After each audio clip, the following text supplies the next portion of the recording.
I'm Cornell Campbell, and I want to big up all the crew them and people who respect and contribute to the reggae music for all the years. Love and enough respect.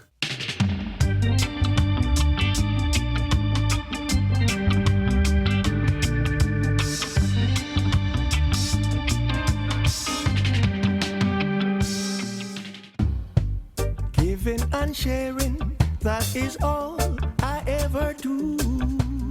We made the connection with Cornell Campbell basically by, well, we had a track called We're Not Leaving that we released last year on vinyl, 7-inch. And the rhythm track I thought would be really good to get a singer on, and then suddenly Cornell just came to mind one day. It's like Cornell Campbell. Happened to be in Kingston one day, getting some food, and I saw Bunny Lee driving into a car park we were standing in his car. He wears a sailor's hat, as you know, and it was very distinct. I just saw him, so I said, that's Bunny Lee. Went over and said hello, and then he just asked me if I wanted to work with Cornell before I'd even mentioned Cornell's name. It was totally weird. It's just like synchronicity. Yeah, you should get Cornell Campbell. I was going to ask you that anyway, but now you've asked. Yeah, that'd be really good if you could do that for me. Cornell wrote the song, and I met Cornell a week later, and we went to Bunny's studio and just did the vocal there. It was all pretty straightforward, really. Bunny Lee called me. I said to me, said that, yeah man, Robin, etc., etc. So me live in Santa Cruz, you know. And St. Elizabeth. Right. I have a big issue with him. Some of us park on the sideway, on the highway. Trust me, halfway the journey, you know. I'm gonna just get my pen and just start playing the rhythm. You know, my CD thing, playing on my G. I'm gonna start writing. I'm gonna start saying, I'm gonna have no lyrics. I'm gonna say, here lies my treasure, my foundation and my roots. No, I will never, never, ever leave my home and go to Babylon, and I write, and suffer in a Rome.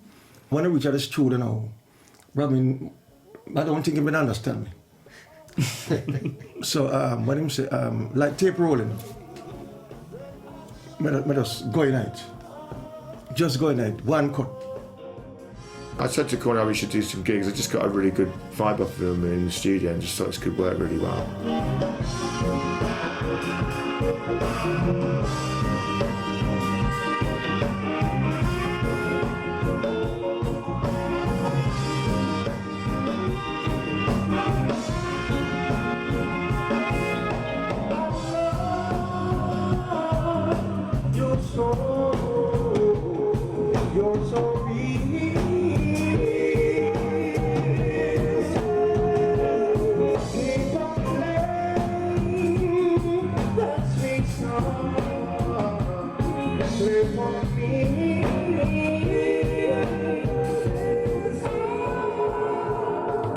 When Cornell comes into the studio and starts recording, his voice immediately sounds good because his writing fits the music, and this, you know, it immediately sounds, even though he's got his falsetto style is, you know, it's quite a high sort of voice a lot of the time, it just sounds massive. When you record it, you can actually start taking instruments out straight away. We're going for quite an analogue sound, and Prince Fatty's studio is perfect for that. They work with 2-inch tape. They have a lot of vintage 70s gear, and specifically they're set up to do reggae.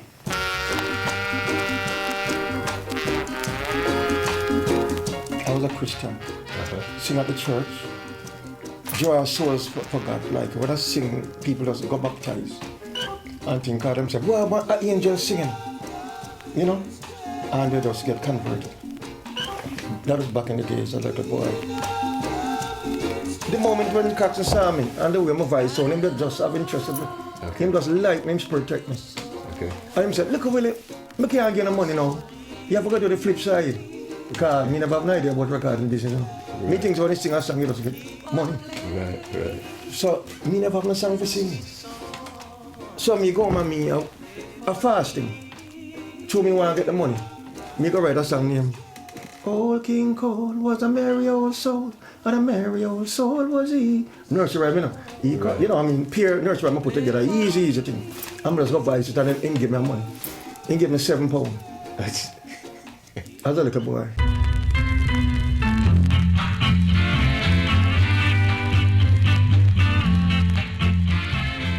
You had those classics, and that was kind of a breakthrough Yes. for you finally For our at Studio One. career. Yes. Yes. And then after that time, you had numerous successes after you joined forces with Bonnie Lee as the producer. Well, Bonnie Lee, the reason why I met Bonnie Lee, I did stop singing, let go singing, and become a professional guitarist. Because the people that love when I play guitar. I used to play guitar like, I used to imitate Santana. Oh yeah. Ernest Ranglin was a very good guitar. Keith Stoddard. But my inspiration mainly come from a guy named Everett Murphy. Him died now. The first thing I did for Bonnie Lee was The Minstrel. Right. The Minstrel. Right. And when I did The Minstrel for him, we started work together and find that something was in there. If me make it, you will make it. Right? And if you make it, me make it. That's what they tell me. Right. I have the confidence in it. So I'm about to work, but us go among Bonnie Lee and start to work. I saw the whole thing, the trend start. And you had an incredible run of hits, too numerous to mention. But one question that I wanted to ask you was, as you had mentioned before, you're a singer, once you'd gone into singing full time, Yeah. you've never let it drop, and you've recorded straight through and you've continued performing. And I can remember when the digital style first came in and a lot of veterans struggled with it, and you'd been there since day one, literally when the music was rhythm and blues before ska, yet you were still there recording with producers like King Jammies and adapting quite easily to the digital style. It's not really adapting. It's the ability that you have, how you know how to do it. You don't really, I don't really learn them things that like struggle to learn those things. Music is a simple thing. It's a heartbeat. You just listen something and you fit in with the whole fundamental thing. So you started to play it together, the two of you, Robin on trumpet, Idris on saxophone. Yeah. And then who else joined the band, and who's in the band now? Who's in the band now? We've got a great band. We've got a bass player from Togo called Kajobi Kush. We've got a keyboard player called Kishon Khan. Most of the people in our band have their own projects as well, and they're band leaders in their own right. And we're lucky to be able to work with them, and it's great because they've all got their own musical outlook and slightly different musical perspectives which they bring. Also in the band we have Patrick Illingworth, who plays drums. We have a couple of guitarists, Phil Dawson and Patrick Hatchett, and then we've got Julia Beale on vocals. Bridge in the river flowing,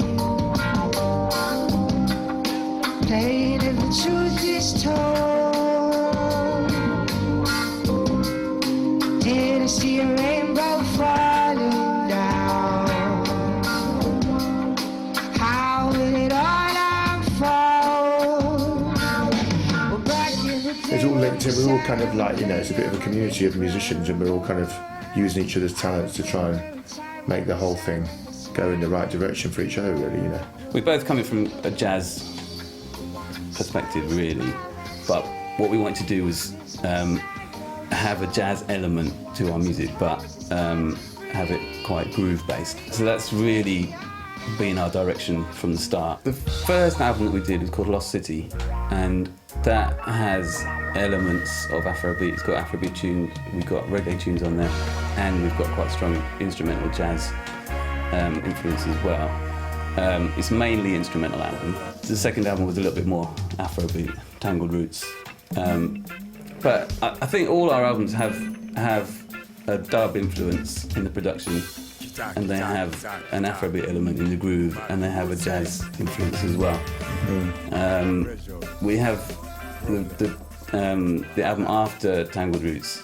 There's One More Reason, which is more of a reggae thing, and we had some guest vocalists on that. Johnny Clark, Michael Prophet, Lynn Thompson. Lynn Thompson. We got asked to the Fela Kuti musical, which is called Fela, which took place at the National Theatre. And we were asked to be in that by the musical director from New York, Aaron Johnson, who's from a band called Antiballast.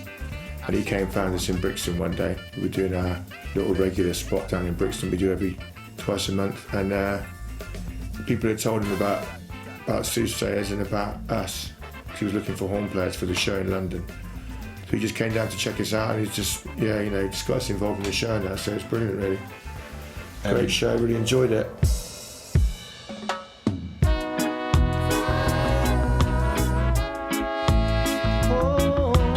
I do this album straight from my heart.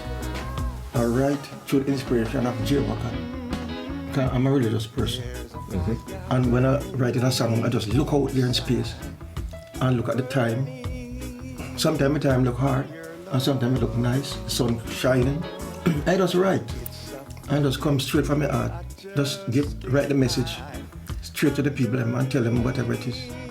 Trust me, this album going to be a boom. Watch out for it. It's a boom album. This, trust me. All the tracks them brand new. No, when I don't know what cover version, but it's just straight original writing, and real fresh message for the new world and the new generation to come. Right. Come we look at the old rhythm, them and the old things, We're doing new things. Trust me. Global affairs we're dealing with, global things, international things.